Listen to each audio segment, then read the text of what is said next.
Welcome to the Roundtable Perspective. I'm your host, Tom Roach. I'm joined today by my guest, Dr. Karin Krause. Karin is an associate professor of Byzantine art and religious culture at University of Chicago. Thank you for joining me. Karin, your book published last year, The Divine Inspiration in Byzantium, Notions of Authenticity in Art and Theology, puts together two interesting concepts there, right? Authenticity and art. Why would we worry about authenticity when we're looking at icons?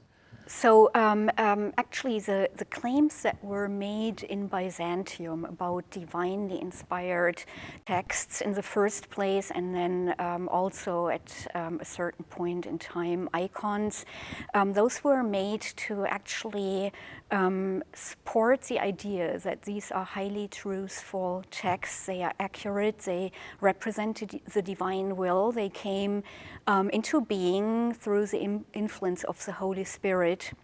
And these arguments about divine inspiration, truth, accuracy were made for a variety of reasons, but first and foremost to support the idea that Christian Orthodoxy, Byzantine Orthodoxy, was the true religion. So claims to truth a central element to claims about divine inspiration. Well, of course, their creed refers to them as the only church. I mean, isn't it possible they were just making that claim because they believed that they were the true? So Byzantium was actually haunted throughout its existence by religious views that were deemed erroneous from the Orthodox perspective, so heresies. Yeah, exactly. That was a very important one and threatening at times to the security within the empire. So when you investigate the sources about divine inspiration claims that are being made, you see that they are very often directed concretely against heretical thoughts and activities. And that was done for a reason.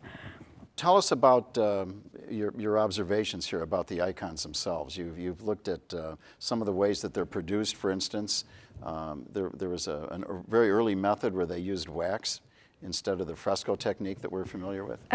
So early icons in Byzantium were produced by the use of the so-called encaustic technique. And for that technique, liquid wax is mixed with color pigments, and then that liquid substance is applied to a wooden support, a panel, and then it dries there and gets very hard, and that makes a very durable surface of paintings that actually lasts much longer, tends to last much longer than paintings on, like with tempera colors on canvas or paintings on walls. So let's talk about the comparison of those two processes then. So is the wax heated then? Is it liquid wax? How does that work? So yeah, it's heated on a flame or on fire to make it liquid, and then mixed with the pigments, and that way you get a colorful substance that you apply as if it were a thick form of with a brush paint with a brush or other instruments. And then the fresco paintings that we're familiar with, mostly in the West, right? Right. How does that process work? So in the East, they were also known. When that technique became more sophisticated, you actually applied the plaster that was then to take the layer of paint. You applied the plaster in little bits onto the wall, and while the plaster was still wet, you applied the paint. And that technique is much more durable than applying like wet paint to the dry plaster, and that tends to flake off. We've both traveled and seen icons in a lot of different places. I saw an icon that was attributed to St. Luke on Mount Athos, and it was all black. Right. It had gone black over the years. I thought I saw something, but I'm not sure. Was that one of the problems then with the wax icons, or is it just the way this particular one was treated? So the reason why icons get so dark, you see that very often in churches, so panel paintings and icons on the walls get dark because of the smog of all the candles. I mean, what we always need to keep in mind that icons were not made for museums or for art historians like me to investigate them, but they are to this day a very important, indispensable part of religious practice. So the faithful come to the churches and they light candles in front of icons. That was in fact already prescribed in Byzantium as one of the most appropriate forms of how you approach an icon, by lighting a candle in front of it, also by kissing the icon. So there's this physical exchange, which I find quite fascinating, but that shows you they were meant to be used, not necessarily to be preserved in the first place. Right. What about the difference between the East and the West? Now, the Eastern and the Western churches were together up until approximately the 6th century, right? Were there still differences even in the early years? I know they make the cross in a different direction and things like that, right? Right. So there are a couple of differences, doctrinal ones, and then especially in religious practice, and sometimes scholars think of a break, like the Great Schism that supposedly happened around the middle of the 11th century. That kind of drew a clear line between the Eastern and Western churches. Although this was a gradual process between the churches that caused like differences and dissent, actually. Right. Well, and a lot of it had to do with politics and things, but I was just thinking particularly about the iconography, the religious images in the East and the West. Yes. Did they develop parallel? Were they going in different directions early on? How did that work? So religious images play a very important role in Roman Catholicism as well. Although in the West, in the Latin-speaking sphere, we never find at no time a sophisticated theology of the icon as was developed in Byzantium during iconoclasm. So we call iconoclasm a period of opposition to religious icons in the 8th and 9th century. Right. And so just to explain that, the argument was made that having icons was a form of idolatry, and they were banned for about 200 years, right? So yeah, they were banned. And was that East and West? Was that? That was just in Greece? Especially in the East. There were also at different times. We find this a similar critique of religious art in the West as well, but not to a point where rulers interfered. So what we call imperial iconoclasm in Byzantium, that signifies that rulers took an interest in it and made regulations. So there's about a period of 200 years where the icons are gone. Now, I understand that one of the stories is that they hid them on Mount Athos, and you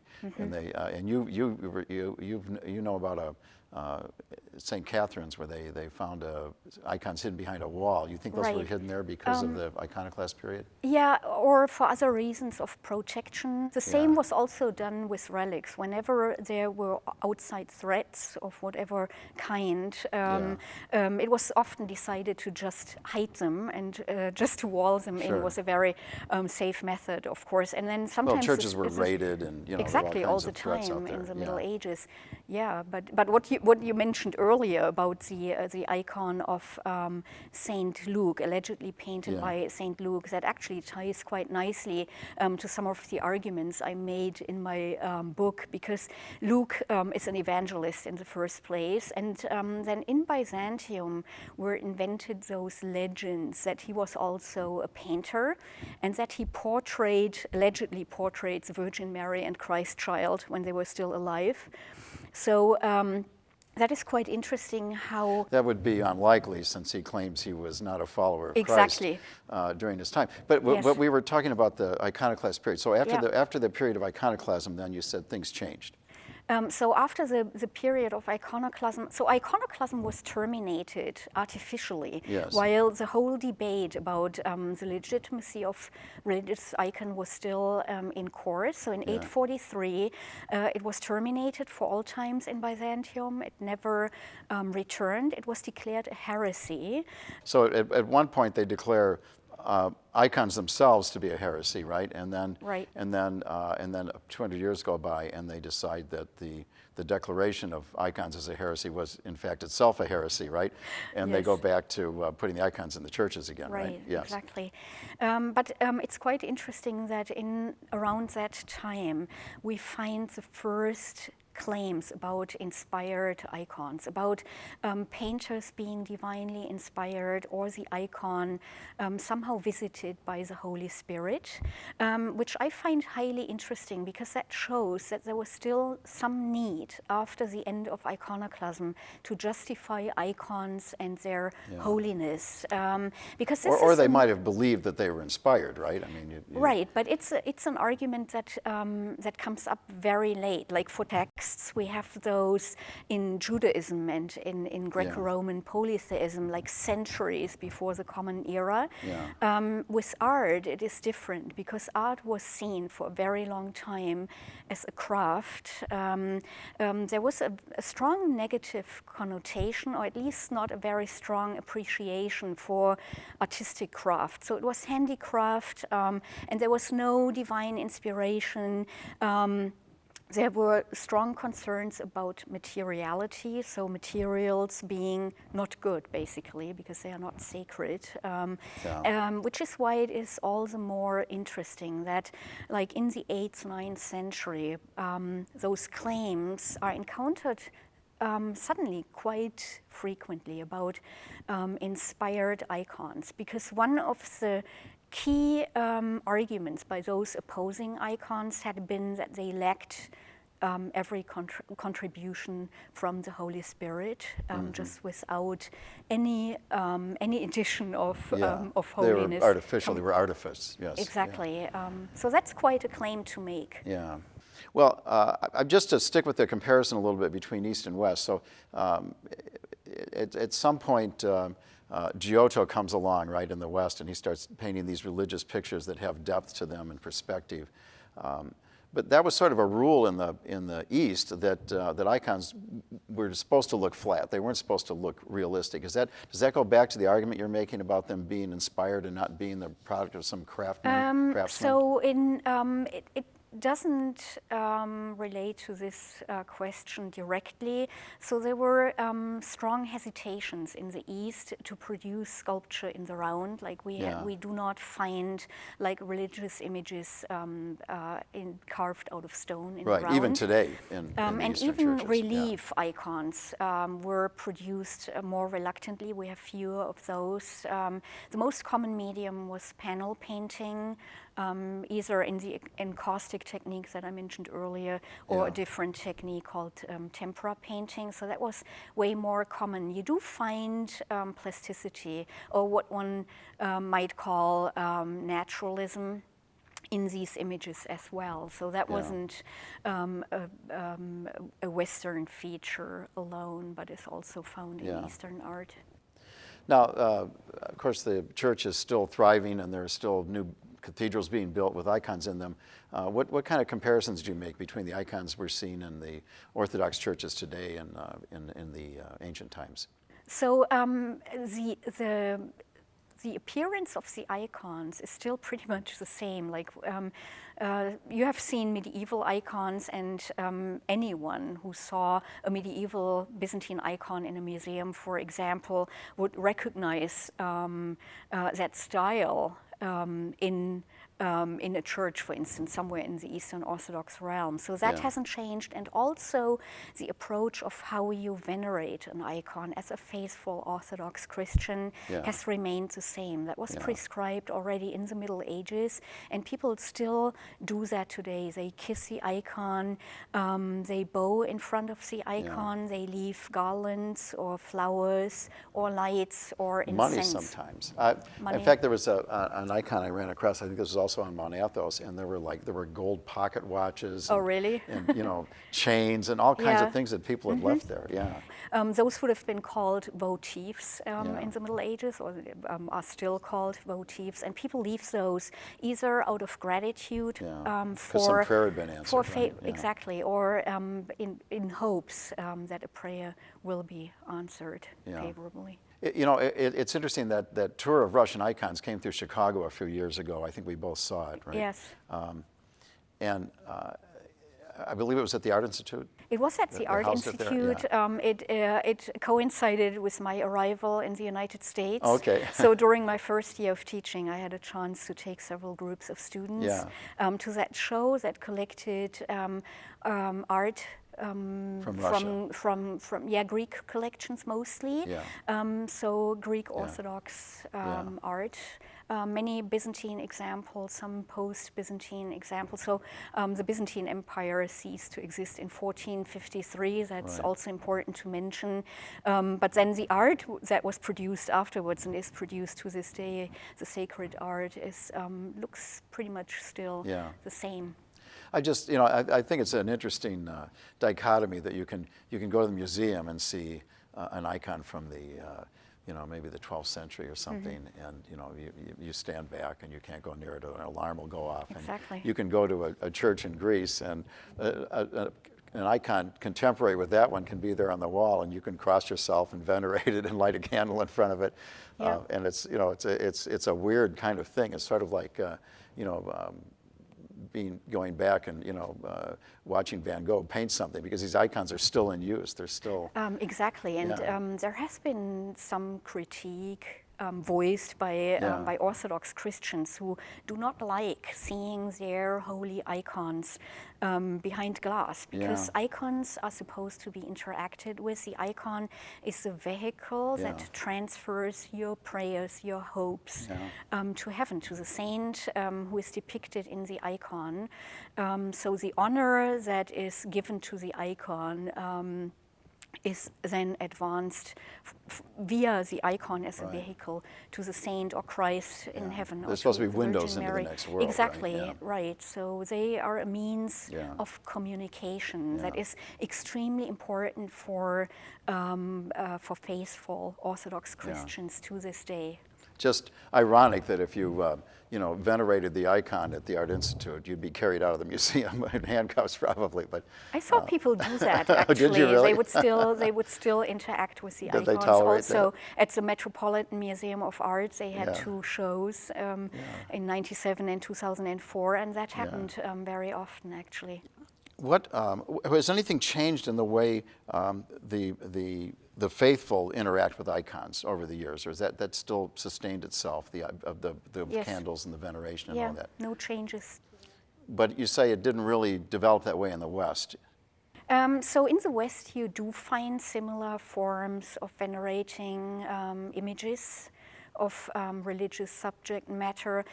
It's just the case that it was never theorized in ways that we find in Byzantium. Because they didn't have to defend it in the West, right? Exactly. Yeah. So theologians in Byzantium, the most outstanding intellectuals of the Byzantine Empire, had a strong interest in religious art, and they would develop theories in order to defend icons from all that opposition that they were facing.